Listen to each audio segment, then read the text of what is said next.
कहानी की शुरुआत एक व्यस्त कार निर्माण फैक्ट्री से होती है। एक के बाद एक चमचमाती महंगी कारें लाइन में बनकर बाहर निकल रही थीं। उसी समय राहुल नाम का एक कर्मचारी लाल रंग की एक पुरानी स्पोर्ट्स कार की जांच कर रहा था। अचानक कार का बोनट जोर से नीचे आ जाता है और एक भयानक हादसे में उसका एक हाथ गंभीर रूप से घायल हो जाता है। इसके बाद देखा जाता है कि विक्रम नाम का एक और कर्मचारी मुंह में सिगार दबाए कार के अंदर बैठा है। अचानक असावधानी में सिगार की राख सीट पर गिर जाती है और ठीक उसी वक्त वहाँ भी एक और भयानक दुर्घटना घट जाती है। इन दोनों घटनाओं के बाद से ही समझ में आ जाता है इस लाल कार के साथ जैसे कोई अशुभ चीज जुड़ी हुई है। कई साल बीत जाते हैं, ये कार धीरे धीरे लोगों की नजरों से ओझल हो जाती है, मानो समय की धारा में खोई हुई एक डरावनी याद। एक दिन कॉलेज में पढ़ने वाला लड़का अरुण सड़क से गुजर रहा था। अचानक उसकी नजर घास फूस से ढके एक पुराने घर के पास खड़ी उस लाल कार पर पड़ती है। अरुण कॉलेज में कार रिपेयरिंग सीखता है, लेकिन नया ड्राइविंग लाइसेंस मिलने के बाद भी वो रोज अपने दोस्त सैकत की कार से ही कॉलेज जाता था। लेकिन एक दिन कॉलेज में मुसीबत हो जाती है। गुंडागर्दी करने वाले कुछ लड़के अरुण को सबके सामने अपमानित करते हैं। सैकत उसके साथ खड़ा होने की कोशिश करता है, लेकिन उन लड़कों की धमकियों से अरुण पूरी तरह टूट जाता है। इसके बाद अरुण फिर से उस लाल कार के पास जाता है। कार जैसे अचानक ही अरुण को अपने वश में कर लेती है। कार के मालिक गोपाल काका से बात करके अरुण कार का इतिहास जानता है। गोपाल काका बताते हैं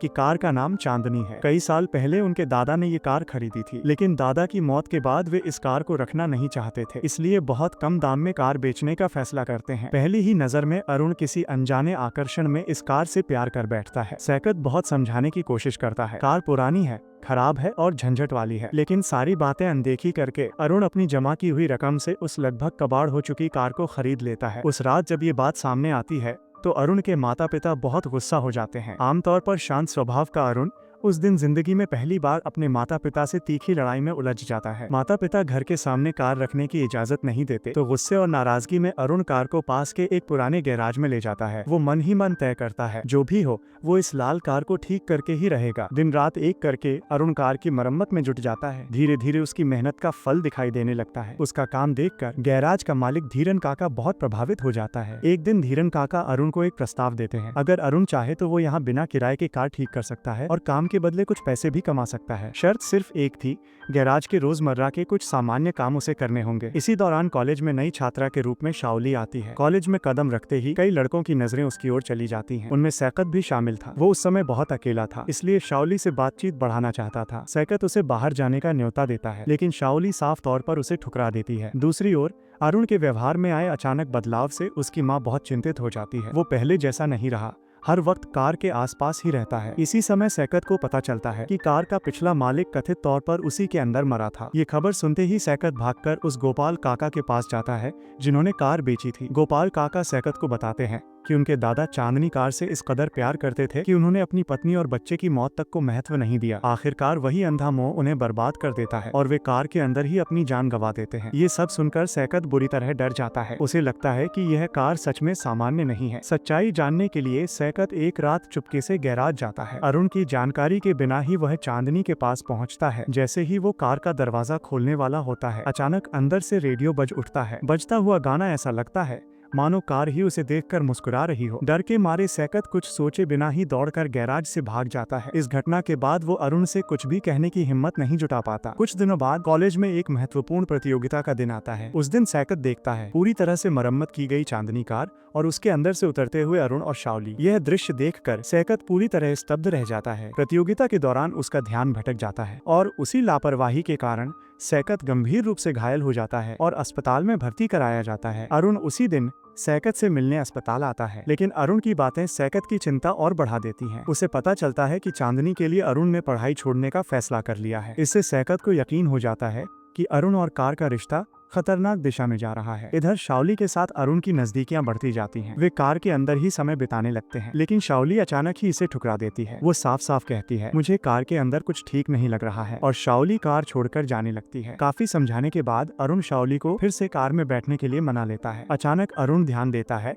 कि कार का वाइपर काम नहीं कर रहा है। समस्या देखने के लिए जैसे ही वो बाहर जाता है, अंदर बैठी शाओली को अचानक सांस लेने में दिक्कत होने लगती है। अरुण दौड़कर दरवाजा खोलने की कोशिश करता है, लेकिन अजीब तरह से दरवाजा अंदर से अपने आप लॉक हो जाता है। किस्मत से शाओली किसी तरह से सेफ्टी लॉक खोलने में कामयाब हो जाती है। उसी वक्त सड़क से गुजर रहा एक आदमी उसकी मदद करता है। मौत के मुंह से बाल बाल बच जाती है शाओली। घर लौटकर शाओली अब अपना डर और नफरत दबा नहीं पाती। उसका यकीन हो जाता है जब भी वो और अरुण करीब आते हैं चांदनी के अंदर कुछ न कुछ असामान्य जरूर होता है। वो पक्के तौर पर मान लेती है कि ये कार सिर्फ एक कार नहीं है, इसके अंदर कुछ खौफनाक छिपा हुआ है। सब कुछ जोड़कर शाओली को लगने लगता है कि चांदनी जैसे उससे जलन की लड़ाई लड़ रही है। मौत के बिल्कुल करीब पहुंचने से ठीक पहले कार के अंदर उसने एक अजीब सी हरी रोशनी भी देखी थी, लेकिन अरुण शुरुआत में इन बातों को गंभीरता से नहीं लेता। उसे लगता है कि शाओली शायद जरूरत से ज्यादा डर गई है। मगर समस्या तब सामने आती है जब अरुण कार स्टार्ट करके जाने लगता है। अचानक ही चांदनी स्टार्ट नहीं होती। अरुण हैरान रह जाता है। आखिर में वो अपनी प्यारी कार से दिल से माफी मांगता है। अजीब तरह से ठीक उसी पल कार स्टार्ट हो जाती है। इसके बाद अरुण वहाँ से चला जाता है। उसी रात कॉलेज के वही गुंडागर्दी करने वाले लड़के चुपके से गैराज में घुस जाते हैं। विभिन्न औजारों का इस्तेमाल करके वे बेरहमी से चांदनी को तोड़ फोड़ देते हैं। कार को लगभग पूरी तरह बर्बाद कर देते हैं। अगले दिन शाओली को साथ लेकर अरुण गैराज में प्रवेश करता है। आंखों के सामने का दृश्य देखकर दोनों ही सन्न रह जाते हैं। चांदनी पूरी तरह तबाही के कगार पर होती है। ये दृश्य देखकर अरुण खुद पर काबू नहीं रख पाता। गुस्से में वह शाओली पर चिल्ला पड़ता है। इसके बाद अरुण घर लौटकर अपने माता पिता पर चीखने लगता है, खासकर इस बात को लेकर कि उन्होंने उसे घर के सामने कार रखने की इजाजत नहीं दी थी। उस वक्त अरुण पूरी तरह बदल चुका होता है। अरुण फिर से गैराज लौटकर चांदनी को ठीक करने की कोशिश करता है, लेकिन नुकसान इतना भयानक होता है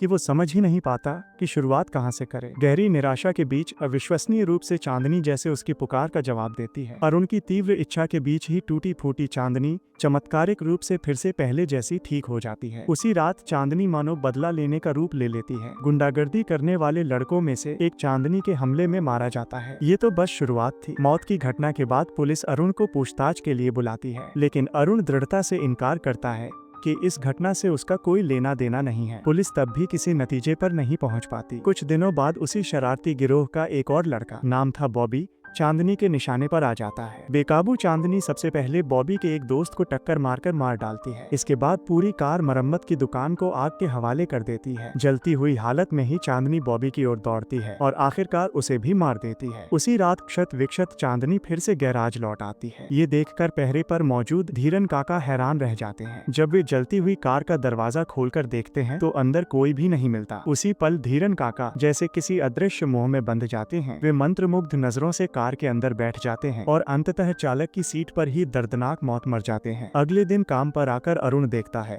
पुलिस में पूरे गैराज को घेर लिया है। विशेषज्ञ जांच कर रहे होते हैं पूरी तरह सही हालत में मौजूद चांदनी की। अरुण से कोई ठोस जानकारी न मिलने के कारण पुलिस उसके खिलाफ कोई कार्रवाई नहीं कर पाती। उसी रात अरुण को लेकर बेहद चिंतित शाओली सैकत से मिलने जाती है। उसके मन में सिर्फ एक ही डर होता है, अगर चांदनी को रोका नहीं गया तो अरुण का अंजाम भी बेहद भयानक हो सकता है। अब शाओली कुछ भी नहीं छुपाती। वो चांदनी को लेकर अपने सारे शक, डरावने अनुभव खुलकर सैकत को बता देती है। अरुण के मौजूदा उन्मत्त व्यवहार को याद कर सैकत समझ जाता है, अगर ये कार रही तो अरुण किसी को भी जिंदा नहीं छोड़ेगा। आखिरकार सैकत फैसला करता है शाओली की मदद से इस अभिशप्त कार को नष्ट करना ही होगा। उसी रात सैकत और शाओली पहले से तय की गई एक साजिश को अंजाम देने के लिए जाल बिछाते हैं। वे एक बड़ी भारी गाड़ी लेकर गैराज में दाखिल होते हैं। शाओली गाड़ी से उतरकर चारों ओर देखने लगती है। उसी वक्त अंधेरे में छुपी चांदनी अचानक हेडलाइट जलाकर झपट पड़ती है। सब कुछ पल भर में ही भयानक हो जाता है। शाओली की हालत खतरे में देखकर सैकत तेजी से बड़ी गाड़ी चलाकर शाओली को बचा लेता है। चांदनी बार बार टक्कर मारने की कोशिश करती है लेकिन कुछ कर नहीं पाती। लेकिन तभी सैकत और शाओली दोनों हैरान रह जाते हैं। कार के अंदर बैठा होता है अरुण। अरुण उस वक्त नफरत से भरी आंखों से शाओली की ओर देख रहा होता है। सैकत बड़ी गाड़ी चलाकर अरुण को रोकने की कोशिश करता है, लेकिन अचानक उसकी गाड़ी बंद हो जाती है। चांदनी को फिर से हमला करते देख शाओली मजबूरी में एक कोने में छुप जाती है। उसी समय एक जोरदार टक्कर में अरुण कार से उछलकर बाहर गिर जाता है। इसी टक्कर में अरुण की भयानक मौत हो जाती है। अरुण की मौत चांदनी को पूरी तरह पागल बना देती है। वो तुरंत शाओली की ओर झपटती है। तभी सैकत बड़ी गाड़ी स्टार्ट करता है और चांदनी को कुचलने की कोशिश करता है। फिर भी चांदनी की शाओली को नष्ट करने की चाह खत्म नहीं होती। आखिरी उपाय के तौर पर सैकत बड़ी गाड़ी चलाकर बार बार चांदनी के ऊपर से चढ़ा देता है। चांदनी बार बार खुद को ठीक करने की कोशिश करती है, लेकिन लगातार चोटों से वो धीरे धीरे अपनी ताकत खोने लगती है। आखिरकार वो खौफनाक लाल स्पोर्ट्स कार एक टुकड़े स्क्रैप में बदल जाती है। पुलिस की मदद से चांदनी को एक कचरा प्रसंस्करण केंद्र भेज दिया जाता है। सबको लगता है आखिरकार शायद अभिशाप का अंत हो गया, लेकिन सैकत और शाओली के वहां से चले जाने के बाद कैमरा धीरे धीरे स्क्रैपयार्ड की ओर लौटता है। अचानक दिखाई देता है गाड़ी के शरीर में मुड़ी हुई धातु की संरचना फिर से धीरे धीरे हिलने लगती है। इशारा साफ है, चांदनी का अभिशाप शायद अभी खत्म नहीं हुआ है।